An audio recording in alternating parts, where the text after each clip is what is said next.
Well, this should be an interesting video. So last week I watched the original 1937 Snow White for the first time, in order to prepare myself for the live-action version. And honestly, I wasn't sure why Disney was going through with a live-action remake of this. Don't get me wrong, Snow White is a classic. It's the first feature-length animated film and broke barriers. Hence why I gave it 5 stars on Letterboxd. But as far as plot goes, it's rather thin. I mean, half of the movie is Snow White dancing and teaching the 7 dwarfs how to wash themselves. On top of that, the villain is very over the top, and a bit of an idiot. All in all, this again made me wonder, why? Why are they remaking Snow White as a live-action film? Not only does the original's plot not really warrant a remake, but overall, a remake of Snow White seems completely unnecessary. And I think this brings us to the big picture with every Disney live-action remake. Personally, I don't think a single one should exist.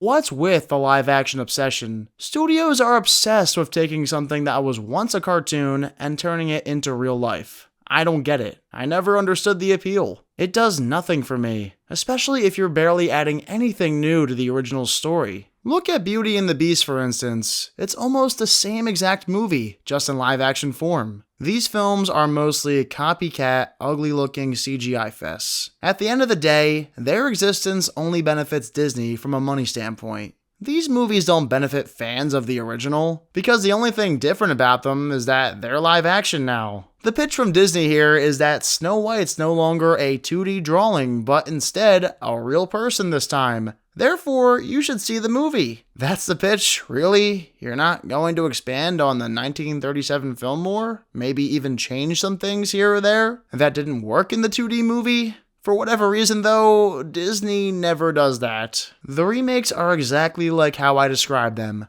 Copycat, ugly CGI fests. So if your best pitch to me for why I should check out the 2025 Snow White is only because it's now in live action form, that's a horrendous pitch. I'm perfectly cool with sticking to the OG, thanks. Anyway, we'll dive more into the movie itself in a bit, but first, let me explain why the 2025 version of Snow White was destined to flop from the get-go. Real quick, if you're new here, hit that subscribe button and turn on all notifications for upcoming videos. There has been tons of controversy surrounding this film since 2021, when Rachel Zegler was cast as the titular character. At first, it had something to do with her not looking totally like the 1937 Snow White. However, fans soon began to hate her for comments like this. There's a big focus on her love story with a guy who literally stalks her.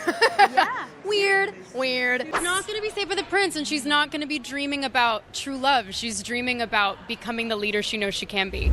Now, after watching the movie, I don't really know what she was talking about. There is, in fact, a love interest who helps her quite a bit. I can certainly see why fans were upset with her comments, though. It's not the best marketing strategy for a film to trash on what it's based off of. All she had to say was, "I love the 1937 movie and can't wait to put my own spin on it." I don't understand why she kept talking so negatively about Snow White and the 7 Dwarfs. To make matters even worse, Zegler came out in support of Palestine recently, while her co-star Gal Gadot has stayed true to her support of Israel. That's awful timing for Disney, as if they hadn't dug themselves into a deep enough hole already. But the controversy didn't end there. No, there was also a discussion about dwarfism and how Disney should go about it in the remake. At first, it seemed like Disney was going to scrap the dwarfs' appearance entirely, replacing them with magical creatures of different genders and color. This actually was a false report, I think. You see, these characters are in the movie, but they aren't magical creatures, they're bandits. So how would Disney handle the dwarf situation? Well, the answer is through CGI. Yup, we got 7 CGI dwarfs in the Snow White remake, a decision that seemed very unpopular across the board.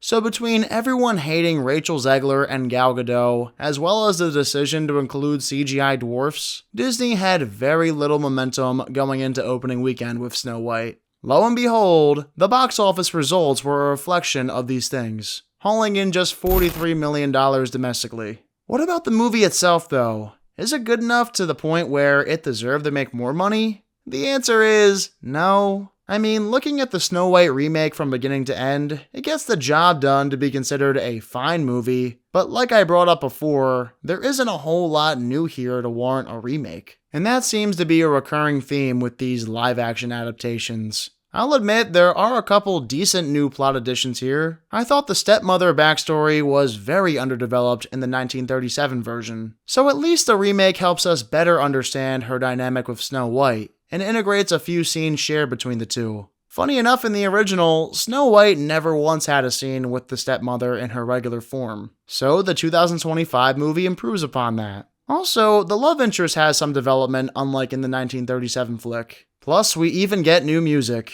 So in comparison to the others, Snow White does more to make this remake feel unique. But while that may be true, the story of Snow White is barely expanded upon in this. Therefore, Snow White is yet again another unnecessary Disney live-action remake in my opinion. If really all you're adding is a little more development to the stepmother and love interest to an already thin plot, I don't see how the making of a live-action Snow White is warranted. I don't. What's presented by the film that makes it rewatchable over 1937 Snow White? The fact is, not much. With all of that being said, I think most who say this movie is bad is because of a few things. Some will say Rachel Zegler sucks. A big majority of people are talking about Gal Gadot, claiming that her performance is awful and she can't sing. I don't think either one of them did a bad job, honestly. I can't speak for Gal Gadot's voice, but from a performance perspective, neither are bad. In fact, Zegler is solid in the film, I can attest to that. And I liked Andrew Burnap as the love interest. Many others take issue with the CGI dwarfs, but they were fine, better than expected.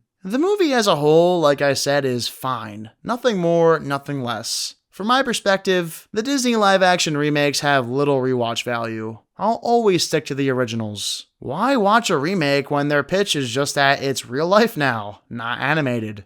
At this point, and I know it'll never happen, but Disney needs to stop relying so much on their old stuff and create original material again. I'm tired of remakes and sequels. For example, we're receiving Coco 2 now because the first movie made Disney serious cash. Come on. And it was one thing when Disney took 2D animated films and remade them as live action, but now they're taking 3D animated movies and remaking those as live action. If it couldn't get any worse, Disney isn't the only one doing this now. No, DreamWorks is doing it too. What's next? Is Sony going to make a live-action Cloudy with a Chance of Meatballs? Or is Leica gonna make a live-action Coraline? Enough is enough. But I guess money talks, unless you're Snow White. So, what are your thoughts on the 2025 Snow White live-action remake? Do you think this movie was a necessary addition to the Disney live-action adaptation library? And how do you feel about their live-action remakes in general? Let me know in the comments. Well, thank you to all of those who stuck around and watched this movie review. Again, if you haven't done so already, make sure to hit that subscribe button, and if you enjoyed yourself, click like. I'll catch you all in the next one. See you then.